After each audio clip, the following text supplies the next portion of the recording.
Hello students. तो आज के स्टूडियो में हम डिस्कशन करेंगे कॉस्ट अकाउंटिंग। आज हम इसका कंप्लीट डिस्कशन करेंगे। इस सब्जेक्ट की प्रिपरेशन स्टार्ट करने से पहले आज का वीडियो प्लीज एंड तक जरूर दिखिएगा। सबसे पहले मुझे इसका पेपर पैटर्न होने वाला है 50 मार्क के साथ, उसकी बात करेंगे फटाफट। उसके बाद हर एक क्वेश्चन के अंदर किस टाइप के क्वेश्चन आएंगे, कहाँ पर थियरी आएगी, कितने मार्क का क्वेश्चन हो सकता है, वो सब को लेकर भी हम बात करेंगे। और एंड में मैं आपको जो थियरिकल टॉपिक है उसकी एमपी भी आपके साथ शेयर करने वाला हूँ और सजेशन भी देने वाला हूँ। जो लास्ट दिन स्टडी करे उनको कौन से 2 यूनिट सबसे पहले करने चाहिए। तो प्लीज़ इस वीडियो को एंड तक देखिएगा और रिक्वेस्ट है इस वीडियो को शेयर जरूर कीजिएगा, जिससे हम ज़्यादा ज़्यादा स्टूडेंट्स तक पहुँच सके। कोई क्वेरी है तो मुझे कमेंट कीजिएगा। तो चलिए स्टार्ट करते हैं। सबसे पहले फटाफट इसका पेपर पैटर्न देख लेते हैं। वैसे मोस्ट ऑफ स्टूडेंट्स को पता ही होगा, हमारा जो 50 मार्क का पेपर है 2 आवर का टाइमिंग हो चुका है। हमारे पास 2 सेक्शन के क्वेश्चन देखने को मिलेंगे। उसके अंदर स्टार्टिंग के जो 4 क्वेश्चन रहेंगे वो हमारे सेक्शन 1 के अंदर जो चारों चार एक दूसरे के क्या रहेंगे, ऑप्शन में रहने वाले। इसका मतलब हमें 4 क्वेश्चन तो अटेम्प्ट करना नहीं है। 4 में से कोई भी आपको 2 क्वेश्चन जो सबसे पहले आते वही अटेम्प्ट कीजिएगा, क्योंकि उसी के मार्क कंसाइडर किए जाएंगे, याद रखिएगा। ठीक है, क्योंकि हर एक क्वेश्चन का वेटेज कितना है 20 मार्क, और 2 क्वेश्चन आप अटेम्प्ट करेंगे तो आपके 40 मार्क हो जाएंगे कवर।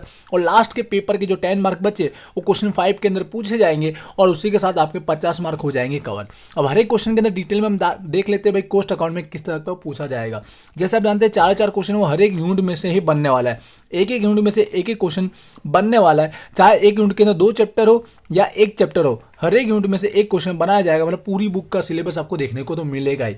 अब बात करते हैं क्वेश्चन 1 जो फर्स्ट यूनिट में से आने वाला है कॉस्ट अकाउंट के अंदर। तो आप जानते हैं कि पहला क्वेश्चन नंबर 1 जो यूनिट नंबर 1 में से हमारे पास यहाँ पे एक ही चैप्टर देखने को मिलता है, चैप्टर नंबर 1, जिसका नाम है हमारा पड़तरना हिसाबो, मतलब इंग्लिश में लिखा होगा कॉस्ट अकाउंट। जो आप जानते हैं कि पूरा का पूरा जो है किस बेस पर है, पूरा का पूरा हमारा थियरी बेस पर एक चैप्टर डिपेंड है।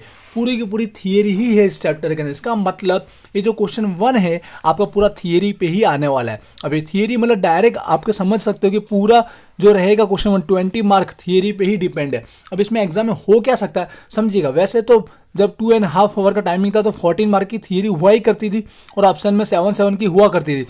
लेकिन अब देखिए अब क्या हो सकता है। देखिए आपको दोनों के दोनों ध्यान रखने की, चाहे वो 10 मार्क की 2 थियरी पूछ ले या डायरेक्ट एक थियरी 20 मार्क की पूछ ले, हमारी प्रिपरेशन ऐसी रखनी है जिससे हम 20 मार्क में पूछे तो भी हम उसको डिटेल में लिख सके, और 10 मार्क में पूछे तो उसके हिसाब से हम टाइमिंग के हिसाब से दोनों क्वेश्चन अच्छे से लिख लेंगे। याद रखिएगा दोनों के अकॉर्डिंग हमको तैयारी रखनी है।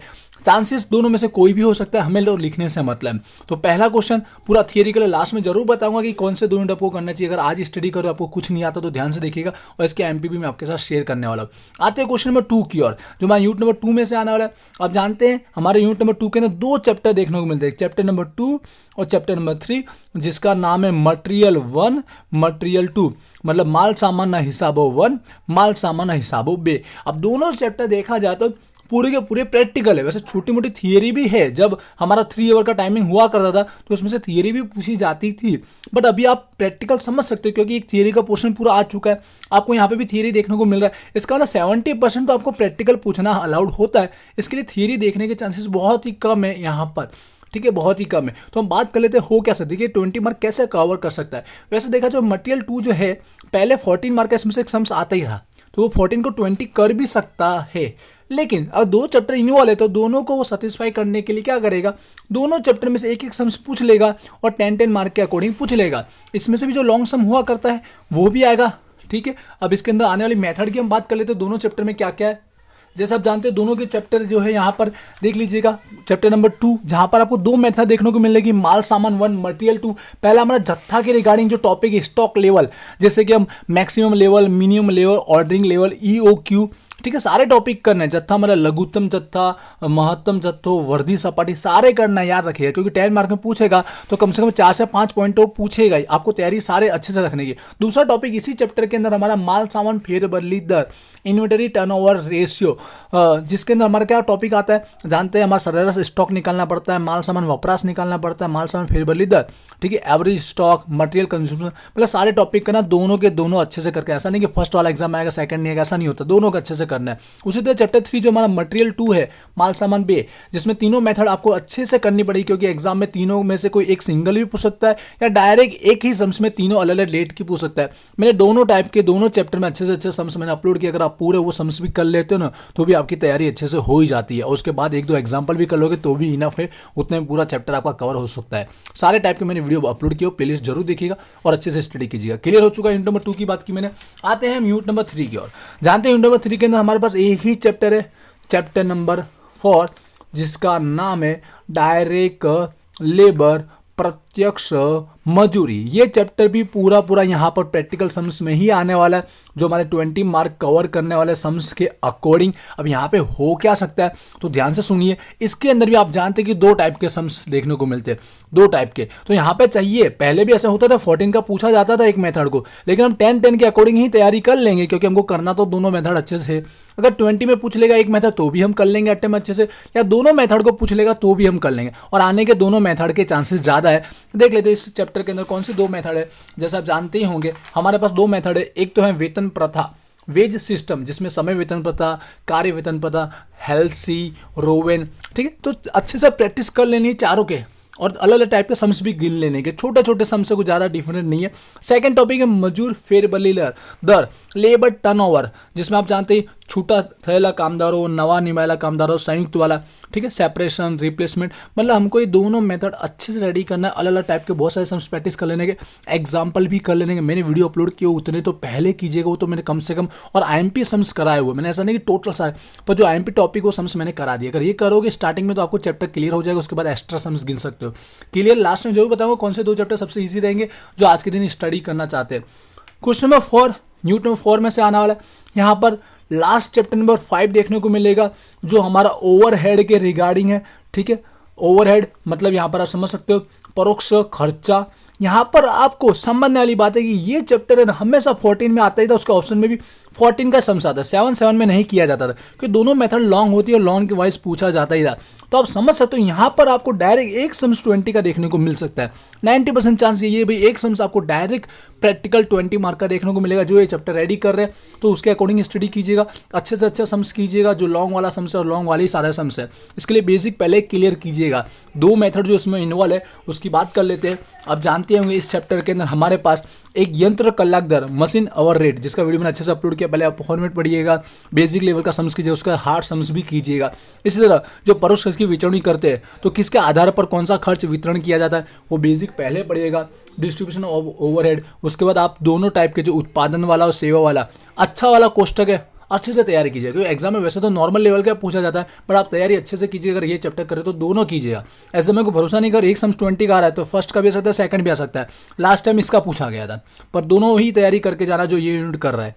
तो चारों यूनिट की मैंने आई होप अच्छे से आपको एक्सप्लेन कर दिया, कहाँ पर कितने मार्क का क्या क्या हो सकता है, तैयारी में क्या क्या आपको करनी है।